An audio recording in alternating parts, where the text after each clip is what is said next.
Starting with the man in black. Man in black. Good morning. Castro in the building. Happy to be here. As always, it's a pleasure. Woo! And disclaimer, he's for sale. Next. Yesterday we were... Kuna mtu anaweza fika beba. Minister. Tutaenda inaitwa auctioneering. Yesterday was World Poetry Day. Allow me to I want to celebrate a drifter, one of our very own, Victor, who is a poet by rights and tried and tested and had also and seen. Yes, he's a poet worth the name poet. Happy International World Poetry Day. I don't know how to arrange the words, but you get what I'm saying, right? Yes, yes. Yeah. Happy Poetry International Day. Told you he's for sale. Told you he's for sale. Yes, karibu. Asante. All right, so yeah, my name is Victor. So in honor of World Poetry Day, I'm gonna do a bit of something and then we'll kick off the show. How do you know these things? How do I know these things?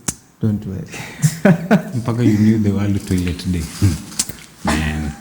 So, if you dig deep enough, you will find that beneath the layers of this fabricated reality we see are crusts of curiosity, 1,000,001 unknowns. But the core quagmires still remain. Who am I? Why am I? Why am I who I am? Am I who I am, or am I who I'm not? Maybe I am who I am and that is enough. I am worth it. Maybe I am even worth more and I just don't know it yet. Maybe I am even worth more and I just don't know it yet. Maybe instead of giving what I have to get what I want, I should lose what I have to gain what I need. Maybe my journey is not so much about me becoming something or someone, but about me unbecoming everything that I wasn't meant to be. Maybe instead of proving a point, I should prove myself. But then again, maybe I have nothing to prove. Maybe I am nothing and everything, all at once, baking in this oven of potential the ability to do it all or nothing at all. So I take pride in my humility and eat my humble slice of 3.1428571 maybe like pie. Humility is a slice of heaven.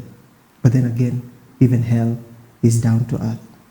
Maybe my life is an action movie that speaks louder than my words. Maybe actions are just words in motion. Maybe words can be taken out of context, but silence can never be misquoted. So it is better to listen to the eloquence of silence than to the sound of impeccable speech. Maybe my today and your today are actually two different days, so we can't both be in the present at the same time. Your time is yours, my time is mine. And so maybe time doesn't fly, we fly through it. Maybe love is not shaped like a heart. Maybe it's spherical because love makes the world go round. Maybe water isn't life. If it were, wouldn't drowning be living forever? Maybe all these are not questions. Some are just statements that couldn't outrun question marks. With 1,000,001 unknowns, maybe I should question the questions that even those without questions question. Question. Should I? Maybe. Just maybe. Maybe. Karibu! Hey! Karibu sana. Karibu sana. No, like even hell is down to earth. Oh my. Ni humility.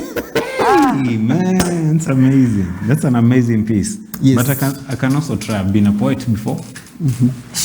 Let me just go. Or maybe it is the maybes for me because maybe you have the thing is to keep the main thing is to keep the main thing. Maybe if you don't keep the main thing, then you will not be the main thing. We try. Go. Yes, nothing but prayer. Uko sawa. That was amazing. That was amazing. Favorite line, maybe water is not life, because then drowning will be like living forever. Forever. And who says that? And today is World Water Day. Today is World Water Day. Today is World Water Day. Yesterday was World Poetry Day. Yes. And World Forest Day. On 20th it was International Day for Happiness. Are you aware? And kidney. And kidney. No wonder I was so happy and I felt like my kidney was moving, so probably. Akigo home. Wale watu mnatengenezanga hizi day tuambie International Day for Kahasho. Kuna mahali hapa. Diaphragm. You see, kuna place yani unagongo unasikia. Unafanya ngui and then hiyo sauti inatoa. Hiyo kama mtuambie hiyo ni siku gani? I would like to celebrate that one also. Kahasho. Yeah, Kahasho. I celebrate the poet in the house, the only poet we have. Thank you. Actually, the only. Thank you. Come on, Kwani, what was I doing? Thanks for like for helping us know who exactly I was talking about. You know, I said the poet in the house. Would have met. It's too early for this. Yeah. It's too early for this. For making it clear who I was talking about. Yeah. You know I'm in all black, right? Yeah. It could turn out to be a murder. It should be a murder case. You know, it's not murder, it's murder. My life. He committed murder. My life is on the stage. Thank you very much, Victor. That was an amazing piece. I can also try. But mine is a Sheng one. And it's a one-liner. Hata uvae pencil ama raba, kama God si rula hawezi kuwa set. Okay. Ati okay?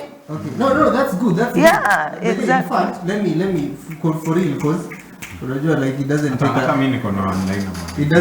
lawyer kuwakilisha. You cannot challenge me. Did you just okay? No, that's a good scare. Even when life gets messy, the Messiah does not go missing. Okay. All right. Scare. Okay, now we are good. Okay. Now we feel we are together. One last one. It better be good. It's a one-liner. Me beba calculator everywhere. It's because I want to make my life count. Simfanye titi. Nataka for the cameras. We are whatevering talents here. All right. So let me ask, yes. Why do you snap and not clap? You don't want to, but this is just my thinking. You don't want to, disrupt the flow. And sometimes you know, when you're engaging the audience, you have to give them time to also respond, because it's not, you're not doing this to yourself. Maybe you've practiced that 1,000,000 times, but then you also have to give them time to do what? To understand and to comprehend what you're saying. But now you can't be like that, and then someone is saying a lot of things which make sense, and then umesikia, ay. And even stopping the flow of the listener, because poetry has a way of carrying someone. True.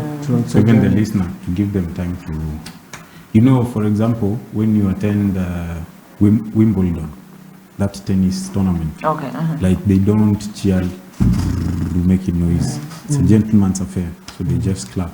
Yeah. And it's a dance. It's the same thing. So he's a poet, tennis player. But also, you've just Someone reminded me. To play, he plays with words, I play with balls. Tennis balls.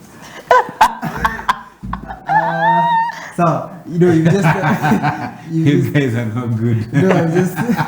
You've reminded me that I don't know if there are other body parts that different clusters of groups use to applaud someone, because this is the generally accepted from primary. This is for poets. I see this one in parliament. So I don't know kama kuna watu mnatumianga magoti. There's no for rap, like rap is like okay. Your kichwa, so it is good. And then this expression when someone delivers a punchline. Ni kama umeumia, umeisikililia kwa kahasho.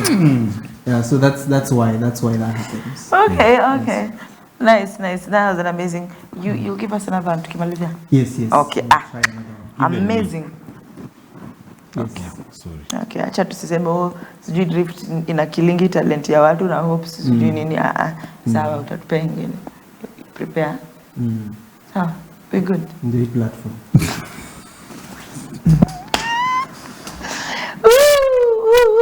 So, story number 1. Let me just put this out there. Disclaimer: we have nothing against the church or the pastors or anything. I don't know just why hizi stories utukuta.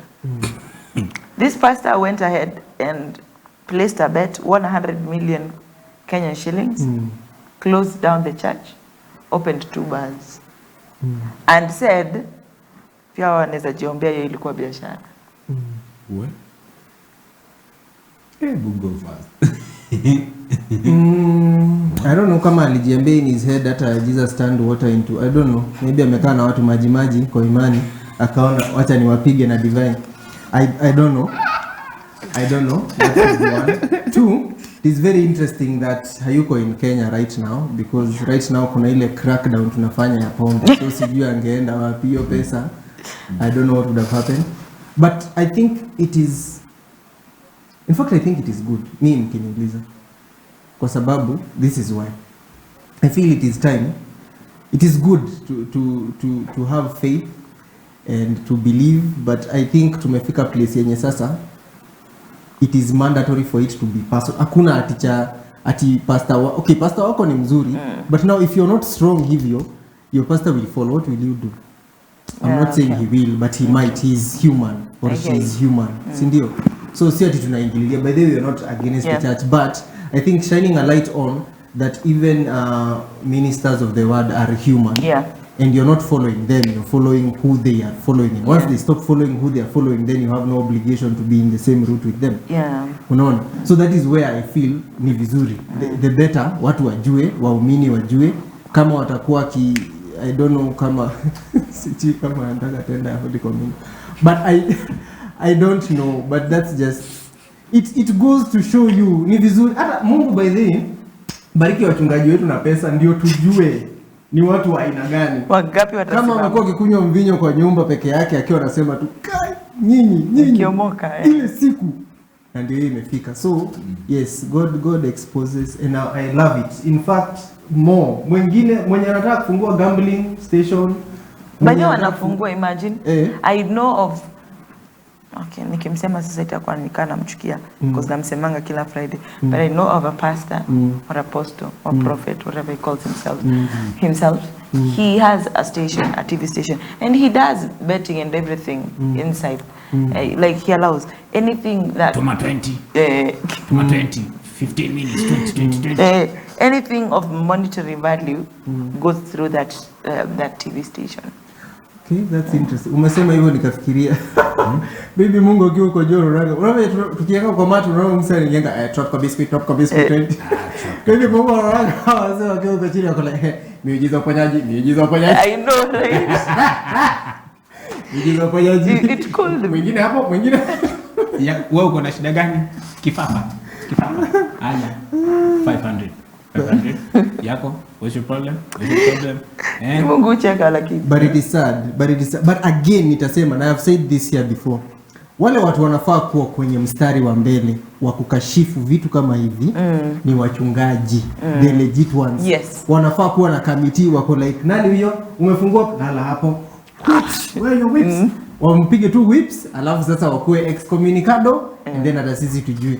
But if it I don't know kama ni kuacha Mungu apiganie battles zao, which I understand, but still you also have to come out clean and say the church is like this, here tutakangi, this is not ours. The same way they come out and say can we reconcile as Kenyans, maybe we are arguing which party tukae chini tu hivyo. Sio tu hizo time zote, we need to be hearing the voice of the real church through and through all the time. Sio ati tu wakati kuna msiba ama kuna conflict ndio mnakuja mnanini.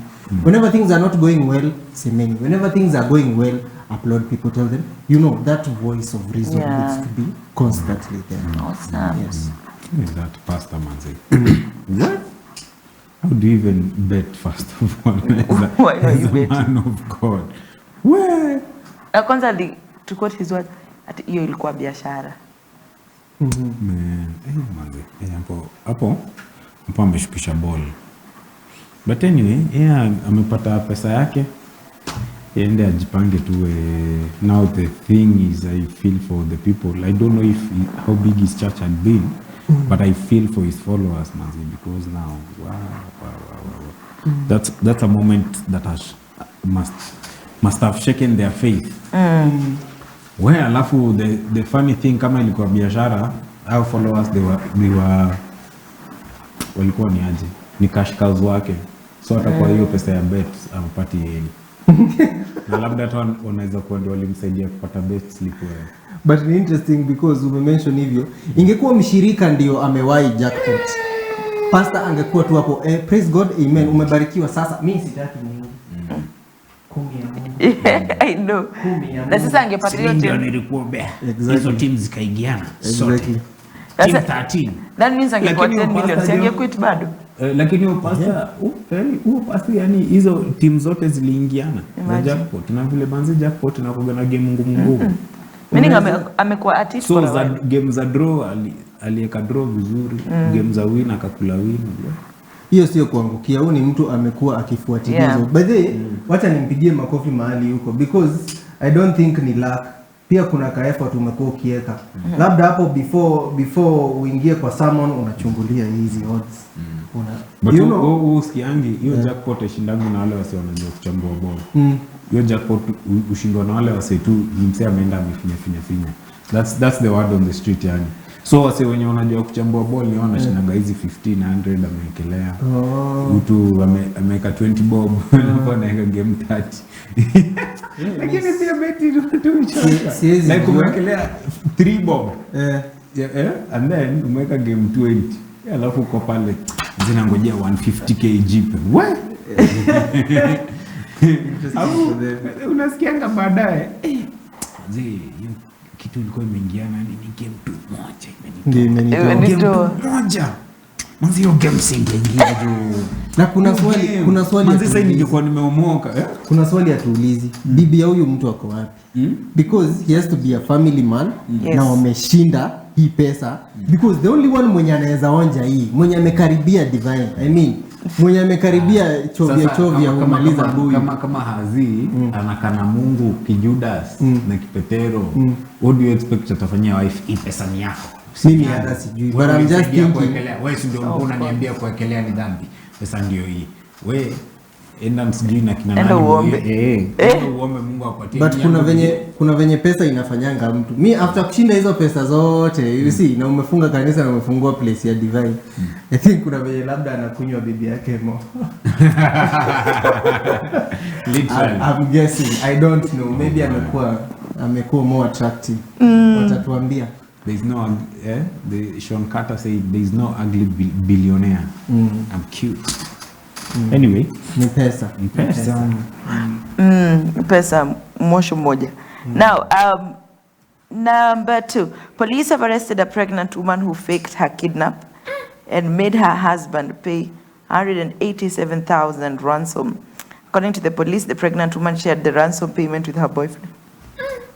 So pregnancy ni ana the husband ama ni the boyfriend? No. Pregnancy ni ya nani? Kwa pregnancy hata unaweza pata it's not for the husband. Ni ya boyfriend. Lakini juu boyfriend mfuko hana kitu. Ikakuwa wacha tucheze na huyu mzae. Alafu tufanye nini ilete hiyo dogo? Tujikidnap. Wow. And then you're pregnant. So amejikidnap na mtu huyu. Hiyo ni kidnap square. Hata siko adult nap na kidnap. Lakini juu wote wameact kama watoto ni kid 2 kid power 2 plus huo mwingine to power 3 the boyfriend. The boyfriend ndio but hiyo nashuku hiyo mchoro ni ya the lady. Obvious na ni mwanamke. I told you hapa. Huyu jamaa ukifuata lazima ni wajaba. Hakuna boy walai. Hakuna mwanamke creative atakuwa na story za ku convince ndio hiyo. Jono, mwambi muingiza. Anachukua ako kasoda kaka kachoka na ajua story kwa ajuaje. How and why would anyone do that? You but I love that question. Hiyo mimba ni ana. Hiyo mimba si azi. Hiyo swali imenitupa off hata sasa sijui like azi ni facilitate. I don't know. You can tell us. You can tell us. I hear. I don't know. I hear that if a lady does not want anything to do with you, she will not have your kids. Hata like mwili itakataa na hata ikikubali na ifike a certain place ataikataza by force. That is why I'm also thinking probably hakuwa anataka. There are others that I don't know. They want the security that will come when they get you kid. Oh, but now they cannot stay with you because I don't understand. Alijikidnap, sawa? How good it must be. Alijikidnap and then wakaenda wakakaa na huyu the boyfriend mahali. Then wakiwa huko na the boyfriend wakapiga simu. Hello? Naongea na Mr. Cashbacks. Sasa tuko na bibi yako. Kama unamtaka and then he sends the money. But now mahali ilikuwa funny ni as he sending the money because amepanic, he believe by the bibi yangu na mtoi wangu kama ni wake wameibiwa, si ndio? So he sends the money but he also goes to report to the police. So police obviously now wanaanza uchunguzi. Wakianza uchunguzi nini wale pesa ikishaingia, what do? They're like we sasa tugawane hizi do. And actually ni plan ya mwanamke because she got the lion's share of the money. Alipata 112 equivalent of 112k. Then Kachali Kaboys kakapewa 70 something, kitu kama 65, si ndio? Akapewa hiyo. So after that sasa bibi sasa akapatikana magically. So I don't even know the conversation. What is what is the house after that? They blindfolded me. Hapo ni alafu anaanza kugaslight. Why would you mean? They threatened my child would not see CBC. I don't know unatishia aje a pregnant. How do you abduct a pregnant woman? And then the husband. So I'm imagining the shock. Bona akiambiwa na police, pana huyo amekuseti. Huyo alikuwa and the way makarao I don't know but Wakenya wanakuanga hivyo. Wanaanza kucheka before haja. Yo, which amekaliwa. Like what do you think the life in their family? Do you even think that they have a family after that? No. But inategemea probably if hizi instances unaweza pata like umependa mtu ile kijinga, so unaweza pata probably the guy anaweza katua hapo for the faith. But ukiangalia hiyo relationship utapata there must have been signs on the wall, writings on the wall for the guy kusonga uko na inafika hiyo point yenye lady anafanya hiyo design. There was just so many things to nini, so probably the guy anaweza kuwa alikuwa hapo for the hope that it will work and it will change. So probably hapo ndio probably akaget emotional na akapoteza concocity. Ama tufikirie kama Kenyan women waanze kusema maybe huyu jamaa alikuwa stingy, nilikuwa tunataka kuona if my life was in jeopardy. Would he? I know. I wanted to test your love for me. I want to test your love. Bale wacheni niwaambie. Sio itakuwa manipulate the guy. Kuna imagine the guy probably may fall for that lie. Anaweza. If considering the events that have been happening, hii kama hatapata nini, hata gutuka saa hii. Lakini ndio ujue ni ujinga. Umeona wanaume wangapi wakiwa wanataniwa down ati umepiga magoti tao, ati umeenda kuimbia mtu kwa dirisha ukiwa unanyeshewa. Unafanya Backstreet Boys. Shida iko wapi? Kuna mwanamke atakuhurumia kweli? Alafu ati wewe I wanted to test. Ati wewe unamtest. No, wait. Ladies, they punish men for being weak. Hey! And what do we do for them being weak? We applaud it. We want to be at a savior complex. Kila mtu akwe na spine yake. But it's true, like kila mtu akwe na spine yake. No, kuleni pause. Number 1. Tupige reverse kiasi. What's wrong with someone kneeling CBD akipropose? Hakuna muuliza huyu mimi sijui. Hata mimi cheki, he said it very well. Women punish men for being weak. What do you mean we punish men for being weak? What do you mean men? It's just the feminine energy. What do you mean by weak? Kupiga magoti tausi kwa weak or seeming weak? The character. Weak in character. In fact inatakana unaona ndio ujue huyo mtu sio weak. Akipiga hivi magoti alafu ukatae. Hebu nikuulize. Aende ambie mtu mwingine unaona ametoka ndio. Sio mimi. Nikuulize. Like of course in all your dating wale wasiwashai kupasua and then they were so weak not displaying strength. Do you even give them a chance? No, but see punish. No, umesema we punish them. It is just normal female nature. Look, it is just normal female nature. It's not si ati ni kitu iko. That's why lazima the masculine energy in a man lazima inakugani, it exhibits strength.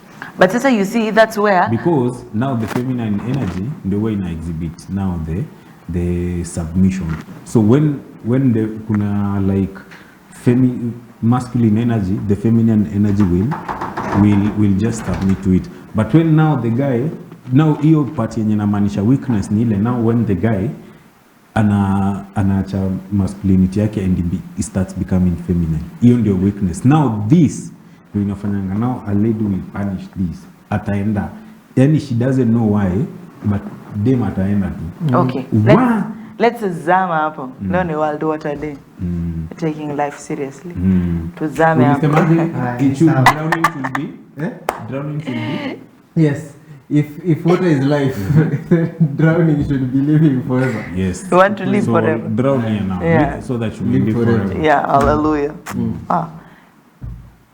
Explain masculinity. Masculinity is that natural energy of a man, the leader, being assertive, the dominance, the leader, the making decisions, the vision, that is the masculinity. And strength, emotional strength. That's why a lady will lean on a guy who is emotionally strong. Like you got all your dramas, the emotional turmoils, but the guy is just there it's like he's non-reactive to what you do. Ladies gravitate to that guy because of his strength. Naturally, that is the masculine energy. Naturally, whatever he has described is the masculine energy, right? But then these energies, in my own understanding, are there in both men and women. Yes. Hata hiyo kaumama kadogo kanakuanga hadi kwa wanaume na nini. But now, for optimum working of relations and nini, mtu anafaa kuegemea upande wake. Usikuje lane yangu. Unaona kwa barabara venye kuna lanes, tuchezee hapo na hapo. Kuna aka line kadogo ka BRT yake. Yes. And attraction only works kama kuna masculine energy na feminine energy. Mkikaribiana hapa sana hautajua, kunaweza kuwa na ka accident. Tugari tunaweza kubaruzana bila mtu kujua. Unaona mwanaume hapo unaenda kumlalia lakini nikamlalia girlfriend.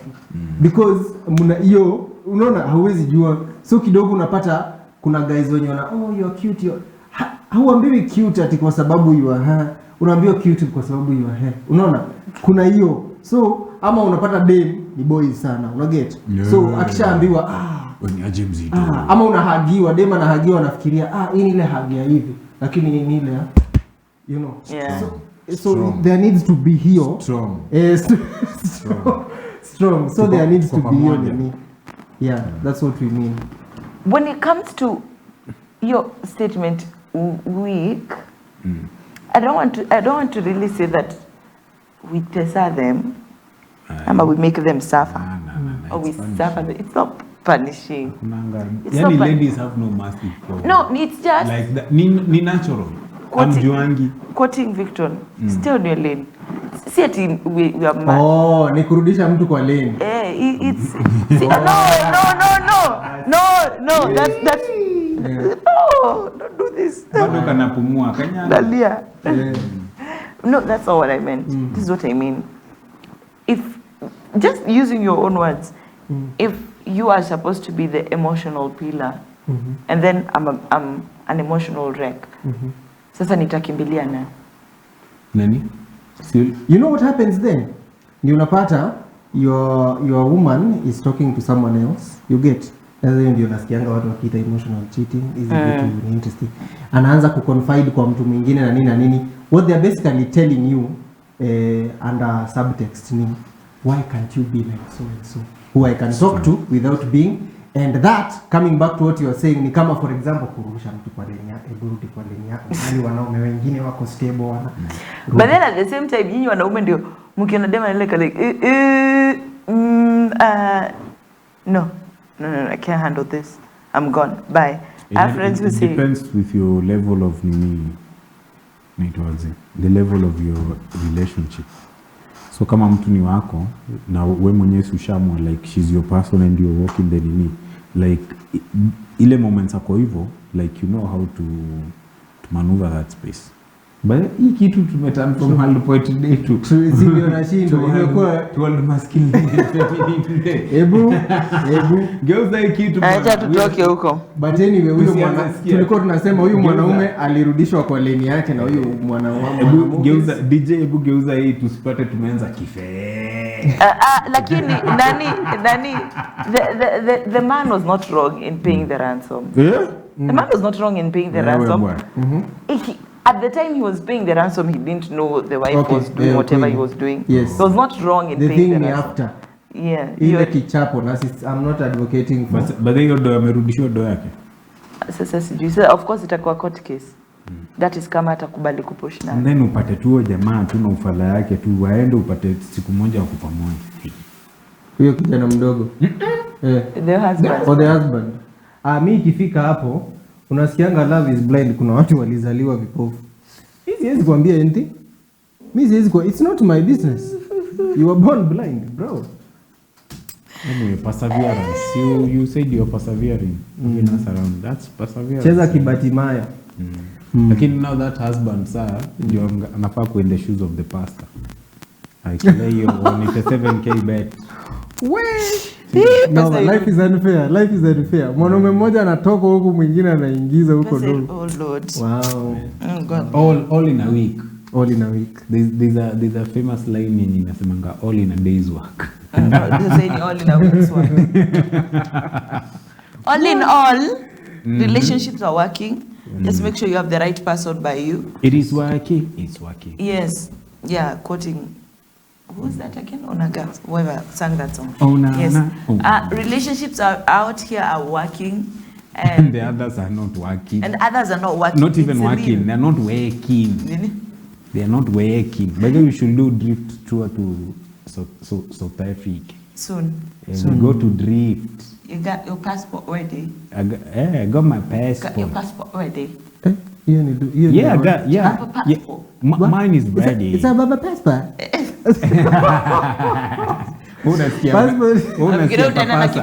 Unasikia papasa.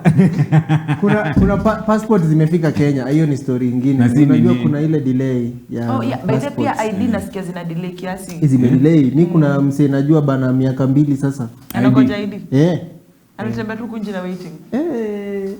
Anatembea masaa specific.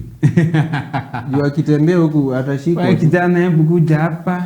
Hebu toa kitambulisho. Ni noma sana. Hapo kwa ngori.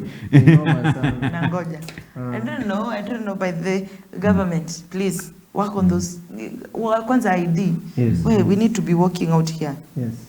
And working. And paying nini? Afu unangojea tu ID hiyo miaka yote na ulipigwa picha ukaa. Hivi mbona picha zaidi ukaa hivyo? Unapigwa picha ukaa. Yeah. Speak about yourself. Pigo tu kama selfie. Yeah. Speak about yourself. Wewe mwenye unaruka hivyo yako inakanika ulitoka hivyo. Ni venye siwezi kuonyesha hapa juu mtaanza kuni uko like, mbona why do you look better, not better in person, you look better in your eye. Like mine was flawless. Like guys, but you can go and change. Kama unaona picha yako haikai venye inadai. Yeah, and you have the time to wait. As in, yeah, I can confidently put my picture ID as my profile picture and believe me, the numbers will soar. Kwani who do you know in the government? Wewe unajua nani bro? Kwanza ulipigiwa wapi? Sisi hata wao kwa nataka kucheka na sisi huko. Kijana kaa vizuri. Ukismile toa hiyo. Toa hiyo. Unadhani hapa tunapoteza wakati. Watu ni wengi. Kutoka kwanza ukuje kama uko ready kupose. Okay, well, moving on. Oh God. Yeah, as I was saying, relationships are working and some are not working. Be on the lookout. Yes. And we hope for the best. And if you're getting married to Twitter, takuja harusi. And my MC. Tutasumbua. Lakini umake sure hiyo harusi iko na food. Enough. One is an MC, one can sing, the other can poetry. Yeah, can do poetry and sing, and the other one can make noise. Hata kuwashikanisha tu. Hata bado kuwashikanisha. Oh yeah. Yeah. Yeah. Oh, yeah, true. And one is a pastor. Surprisingly. Now, Kenyan woman froze to death in Canada and buried in Nakuru. Miss Wambui, a single mother of 4, had left Kenya on Valentine's Day in search of better opportunities in Toronto, Canada. Her dreams were cut short 4 days later after her arrival. Ms. Umboi had sought accommodation at the Mississauga shelter in Toronto on February 17th, but had to wait for hours in the cold before she was finally allowed in the lobby. First of all, our sincere heartfelt condolences to the family. That's sad. Like, you live in one situation thinking you're going to get a better situation, kumbe you're just walking into your death trap. So jumping from the pan into the fire. Manze, really send my love to the family, to the children. I don't know, because now if she was a single mother, like, she was sacrificing for those children. So first of all, just sending out our heartfelt condolences to the family and to the children. I hope God steers you through this crazy situation.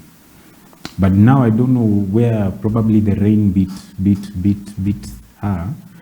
Probably maybe, but though even whatever move to this outside country, so wakwagina all the full information of what they are going to encounter.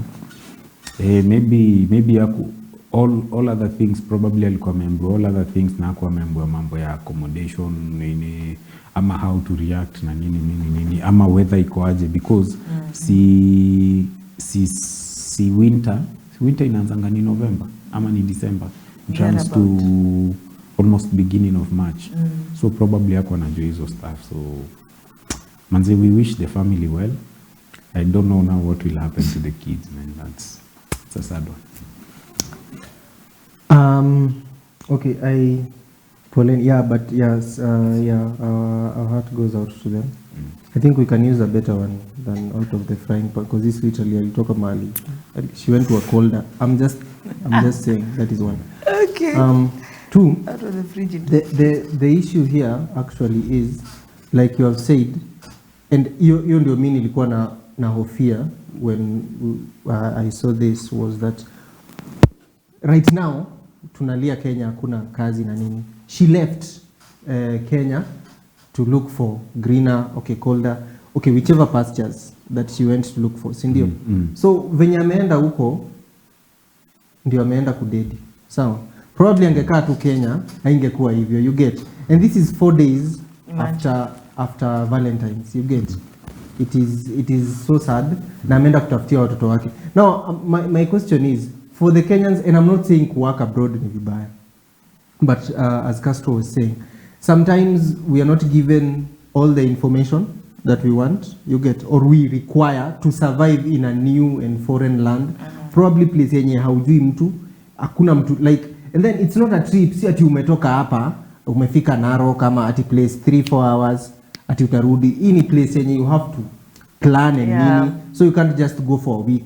Pia ukikuwa huko, like, you have to maybe recoup some money so that you can get your flight ticket and you know, all those things to come back. So once umeenda huko and you find she was, kuna shelter yenye alikuwa anafaa kukaa. Kwa hii shelter either wamepata kumejaa ama kuna shida na booking na nini, akaambiwa angoje nje. Kwambia angoje nje, unajua baridi ya huko sio kama ya huku. Sijawahi kuwa, but I'm just assuming Canada is, you know. So amekaa huko, amepigwa na baridi. By the time anaingia, she's well sick, you get. So kaka kidogo, she dies. Now you wonder who you're supposed to blame. I don't know kama ni wenye walikuwa wamemplania trip because hawako wanajua place anaenda kukaa. I don't know if she would take some of the responsibility maybe because hakuwa na all the information akadecide kuenda. But it just shows that we need systems in place to probably be on the lookout for the welfare of our citizens when they're going to different countries. Unaona, and it's not just there. Hadi watu wanaendanga Saudi Arabia, hadi watu wanaendanga sijui wapi. Maybe sometimes hujui venye watu culture yao inafanyanga. So umeenda huko kama kademu, umezoea kuvaa mini skirt na umeenda kufanya na hujui watu huko. So ukienda ufanyie, like, we don't know environment, the natural and otherwise. So unaenda huko unasuffer, unaumia while you're going to look for, it is not fair. So I don't know ministry ya nini ya mambo ya nje, sijui kama hii ni kitu mnaweza angalia mnini, just for the welfare and for the security of our citizens, especially now that the government, and to be specific, William Samuel Ruto, our president, he's pushing His Excellency Honorable. Yes. he's pushing your agenda ya watu kwenda majuu and working away from and working abroad. I agree with what you're saying, and I also implore Kenyans to love knowledge, to be inquisitive. Before know what you're getting into. Yes, know what you're getting into. Research as much as possible. Have everything affirmed as in details, in writing, in phone conversation, record, ask around. And it watu wanaitanga connections. You can also use your connections for your own safety. Like, you're going to Canada, yes. Aujui mtu uko, but ask around. Ama wase wako Canada, for example, kuna ule mse anafanyanga ile, anakogana ile channel ya huku US. Sasa kuna huku Canada, huku Saudi. I think sana cause I think he paints a picture of the way it is, because I've seen him go even to the ghettos, go even to even show people the nitty-gritties of places to shop, what to do, the cars. And you know, manze, US in itself and Canada, they are a different economic system, and life is different too. So, like, there are so many Kenyans who are suffering out there, and vile tu wanaogopa kurudi home because wanajua kirudi home they love not much to show. But hey, na hata sio ati much to show, hata wengine like umetumia everything, like everything like, so ukikuja huku you even worse off than you left. And then now when you come back, now the expectation, you know, everyone knows that when you're going to US, it's ama uko maju, like you're going to get it, you know. So for example, you go to place kama US, you don't even have a work permit. Like you cannot even get the best jobs. So you live in substandard housing. Then you also have to pay social security. And then umeenda huko tuseme ukiwa 30, 35, yani you're only working for a few years. So there is just so much, yani pia kwenda huko inakuga ni kupiga hesabu manzi. Mimi nakuanga naombi na nasemanga Mungu anisikie for Kenyans, actually for young Kenyans who are very brilliant. I think we have some of the best brains in the world. I was actually listening to someone saying that human resource export, we are #1 in Africa. Yes. Hey. Like, yes. Like we have the best workers you get. But now my issue inakuanga, when we are going there, wherever we are going, if it is from without and not within our country, let us go there in high demand. Like sio ati mahali tumeenda kutafutilia ka opportunity, ni mahali wametuonea kule wako. Can you please come and impart that knowledge? Can you please come and show us those skills? But if we go to a foreign country and we are just trying to be there like every other, you know, wakabi, pia sisi ni kama watu wengine, haitaweza. And apparently Kenya is an amazing place. Kenya is an amazing place. It's only that because mtu amezaliwa hapa, amelelewa hapa, that's all you know. You desire bigger and better. But being in Kenya is an amazing gift.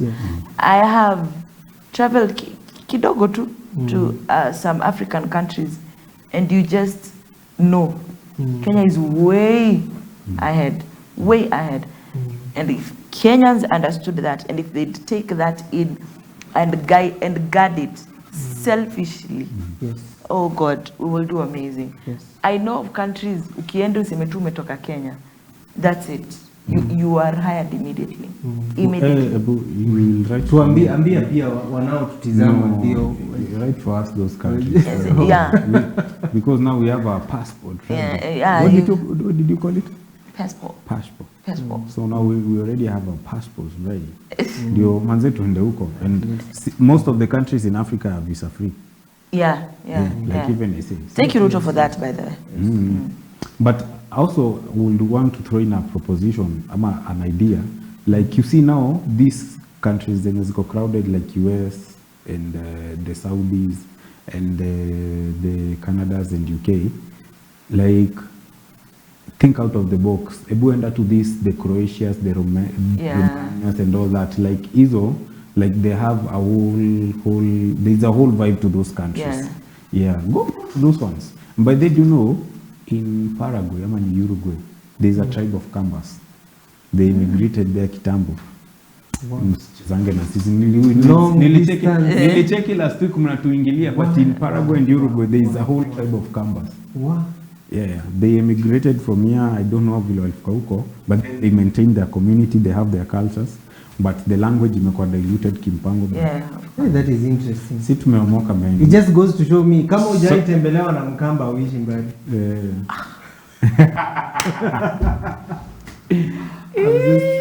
But it's tumetoka mbali.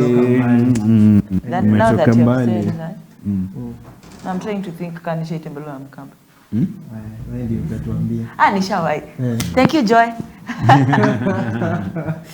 But yes. Ama wewe ndio ulitembelea Mkamba? No, Joy came. But hey, you know, one of these fine days we need to drift into your heart and you tell us your boyfriend stories.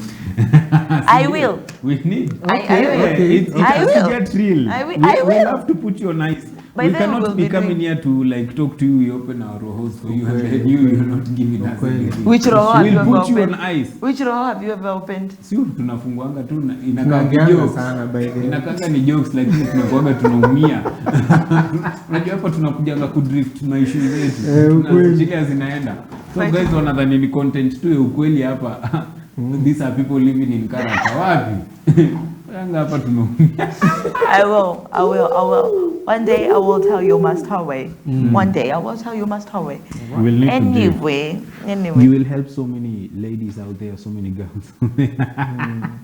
Ooh, and then Victor natengeneze poem out of your misery. Wow. Why do you think it's miserable? Yeah? Oh, my stories are amazing. I do not have a single ounce of misery in me. Uko single. Moving on swiftly. Jibu. Uko single. Moving on swiftly. Moving on swiftly. Niko na bwana, if that's what you're asking. I'm not saying anything. I'm not saying anything more than that. Now, yes. What were we talking about? We're talking about the lady in Canada. Yes. Oh, yes. I was saying there are countries. There are countries out here that give opportunities to people. That are great opportunities. Okay, we don't have to die. And US and UK is not all that. I have a friend who is in Australia right now, and she says she went there for studies, but she says as soon as she finishes her studies, like this, I think watu watanotice hayuko akiwa shafika airport, akirudi home. But it's not all that. On a social level, those countries actually they can get lonely huko. So on a social level, I would recommend Africa and South America.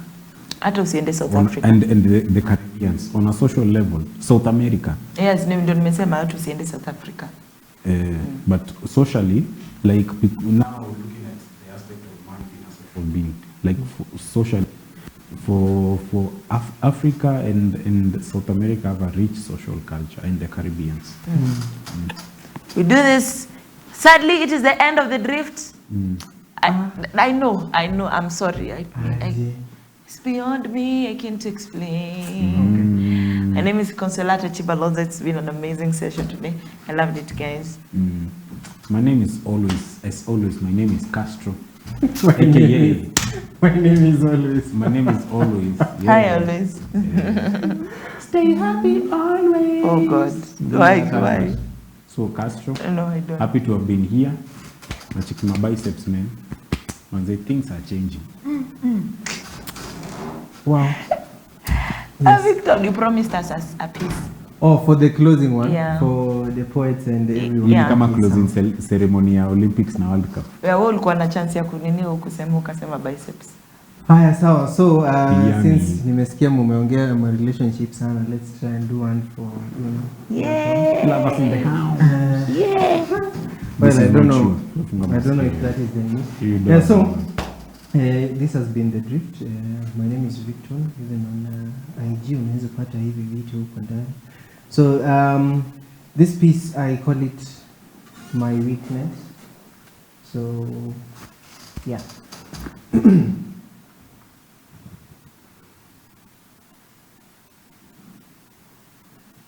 After the last time, I promised myself that I would never again shed a tear for you. But you are my weakness. You make me do things that I don't want to do. How long will I love you? Forever. Yes, I said I would always love you. That much is true, but don't assume there will always be a place for you in my heart after all the hurt you put me through. See, Cupid's arrow went through and through, and now I swear I feel nothing for you. And I have tried. God knows I have tried, but loving you is impossible. I mean, how can I fight the wind? How can I crush the mountains? How can I bury the oceans? How can I turn back the hands of time when there is no more time left? You try and say that it was all for the best. You even try and conceal your regret, but every time I see how miserable your life is without me, I thank God you blew it. I thank God I dodged the bullets, 'cause you turned out to be the best thing I never had. I'm not heartless, but your misery makes me hurt just a bit less. So I doubt that this will be the last time that your feet walk on the shattered glass like million pieces of my broken heart. I doubt that this will be the last time that my heart bleeds as I speak these words. I doubt that this will be the last time. Because with you, there will always be a next time. So until next time. My brother, heal. No. Clearly your heart is healed. Yeah. No, it's poetry. It's poetry. It's not Poetry. personal. Yeah. No, I cannot sing. I told you. Until next time, my misery is hurting less. Bye, guys. Bye. Kwaherini, tuonane wakati mwingine.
Watching EBN TV, transforming your world.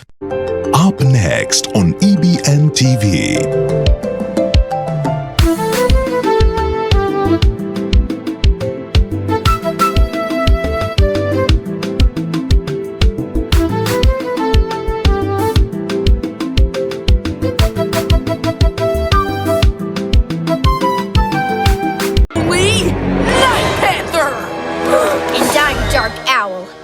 Huh? This is even better than I dreamed! Get the lizard!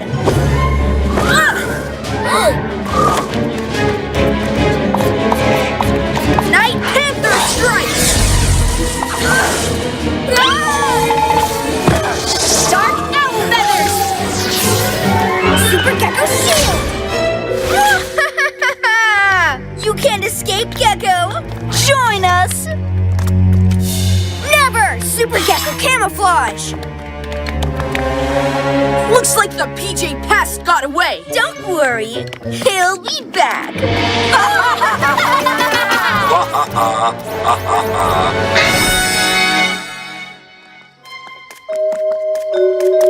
PJ Robot, give me eyes on Romeo! My best friends have been turned into bad guys.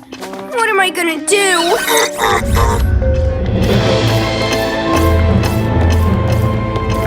Let's see how bad our new villains really are. Dark Owl, if I said I was going to take over the world, would you try and stop me? No, I'd help. Wonderful! In that case, let's take over the world! But first, a task to show me you're a true villain. I'm in. I will help as well, Master. No need! With these two on my side, I might never need you again. What? Come, my evil friends, to the museum. Who's in the mood for stealing something? Huh? We'll take the Panther Prowler. Ooh, what a wonderfully evil name! Who knows? We might even lure that nice little gecko out of hiding with our naughty little plan.